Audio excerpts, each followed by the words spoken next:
guys, it's Jessica from Peace Up Books, and I'm here with my November TBR. It is already November, which means it's almost December, and I'm so excited for all the Christmas reading. I'm not going to put any Christmas romances on this TBR. I am doing a separate video where I chat about all the new releases that are Christmas romances that I'm hoping to read. I'm not reading all of them. It's a whole page of releases, but I'll chat about the ones that I'm going to be picking up, so that is a separate video. But I'm here to chat about my romances I'm reading in November, which I'm very, very excited for. So I will go ahead and jump in. The first one, as always, is going to be my Historical Hellions pick. This is a book club I run with Samantha from Books with Samantha, and we are reading The Flame and the Flower by Kathleen Woodiwiss. I have not read this or The Wolf and the Dove. I've only read Shanna by her, and it was a wild ride. So she is like the OG historical romance author / romance author in general. So very, very excited to try out an iconic one. This was published in 1972, and I think this might be a first edition, actually. It says first Avon printing April 1972, printed in the US. So this, like, I might get a different copy to actually read because this is a little fragile, this copy is. So very excited for that. I also have my Patreon book club where we are going to be reading something together. I do need to reread Fourth Wing before. I'm going to buy the non-sprayed edges copy to annotate and tab so that I don't ruin my very prized possession. And then I'm going to be reading Iron Flame, and I'm going to hopefully be having a live show with my patrons with an author guest, which you will have to see my Patreon to see who that's going to be. I'm very, very, very excited. I haven't asked the author yet what day, but I asked her like months ago to join, and she said yes. So we will see when that is happening, but those two are super priority book club books for me. I also have a new jar I'm adding to my TBRs where I am going to be picking one from here that is a patron selection. I've seen a couple other creators do something with their Patreon in their TBRs, and so I decided to do it this way so that I have actual books to pick that they really want me to read. And I'll also pull from this jar if I'm ever doing like an exclusive vlog for them. So in order to make them a little bit more involved in my reading choices, I'm going to pick one. And so I've cut out them from, oh my gosh, I'm so excited. Okay, I've cut out them from the submissions. So like they have their name and everything on here. So Alia Pincott has said Poison Roses by Tate James and Jamin Eve, which I was cutting these up and I was thinking, what do I like really want to pick first? This was one of them. So this is a Why Choose Romance, and I'm so excited. I love Tate James, so yay. That was a very exciting first pick. So I'll be reading that. That is the one book my Patreon will be picking for me to read. If you're ever interested in my Patreon, it is always linked down below if you want to check it out. We do a lot of fun things together, and I give them weekly videos, weekly reading sprints, lots of things going on there. I do have 3 historical romances I would love to read. I am getting into more historical romance mood as fall comes around. So we have Diana Quincy's new one where he thought he would inherit his father's mansion or estate. It actually goes to his stepmother, and her stepmother dies, and it goes to her cousin, and it's his romance with the cousin who thinks she is now owning this estate. So very excited for that one. I also have these two. We have The Notorious Lord Knightley and then Portrait of a Duchess, which I have been waiting on for so long, and then I saw not good reviews, so I got scared. But I definitely want to read these two as well. They are all-time favorite romance authors and their historical romance releases. Then I have a little bit of a smaller stack here, but first I want to talk about a couple new releases that I am for sure going to be reading. The first one is The Worst Kept Secret by QB Tyler.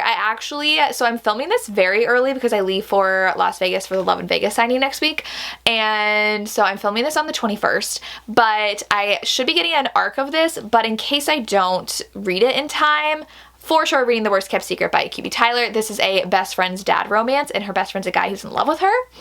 Sounds messy. I'm very, very excited for this one. And then I do have Lauren Asher's new book I've pre-ordered that I am dying to read.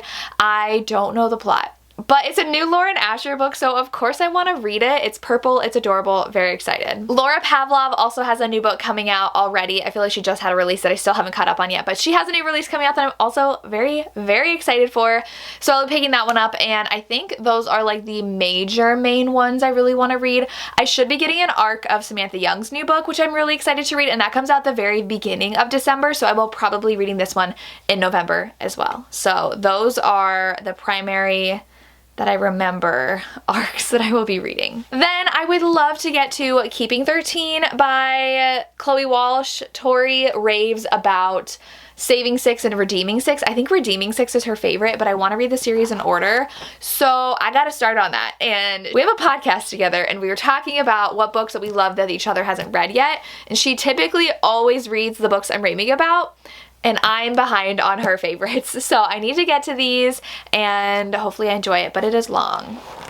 And the font is tiny. So they are about two people who fall in love and he's a rugby player, like a super, super, super good rugby player, and she comes from an abusive household and they fall in love. I'm excited to read that one. I've also been seeing a lot about this book and I think I've put it on a couple of TBRs, but I really want to read You with a View by Jessica Joyce. This one I've just seen so many people loving and she's a debut author, so I would love to support her. And I do know it is two people who were like rivals in high school that have to go on a road trip together. So it's like rivals to lovers kind of romance. Sounds fun, so I'm gonna read it.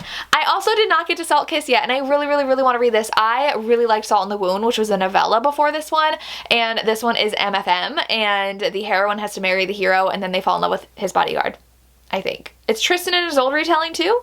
So Sierra Simone is just the most beautiful writer ever, so I'm very excited to read that. I also am putting Before the Sunset by Laura Pavlov on here. This one is her release that came out in September, and I feel like it was like the end of September, and then her new one comes out the end of November. This one is a famous actor and he needs a fake date and it like recover his image, and she needs to prove to her ex that she's over him, so they fake date. Small town, and I love the family aspects in her books, so I have to catch up on her new releases.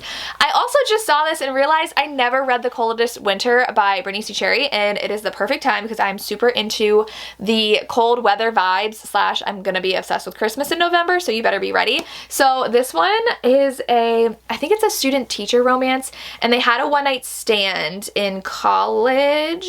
Oh, she's a student teacher. She's a student teacher and he's a student of hers. So obviously they're gonna have like not that big of an age gap if she's a student teacher, but I'm excited for a new Brittany C. Cherry and I need to read that one. Then I would love to read Dawn of Onyx. I'm super in a fantasy mood right now, and this one I got from Berkeley. It is traditionally published now and it's so pretty. Like, look at that. That is so pretty. And this one my sister said reminded her of Outlander when she read it because she is a healer and I think she gets kidnapped by a king and she has to team up with a prisoner, and I think that they fall in love. So I've been intrigued. I saw it going around when it was indie and people loved it. So I also really need to read Caught Up by Liz Tomford.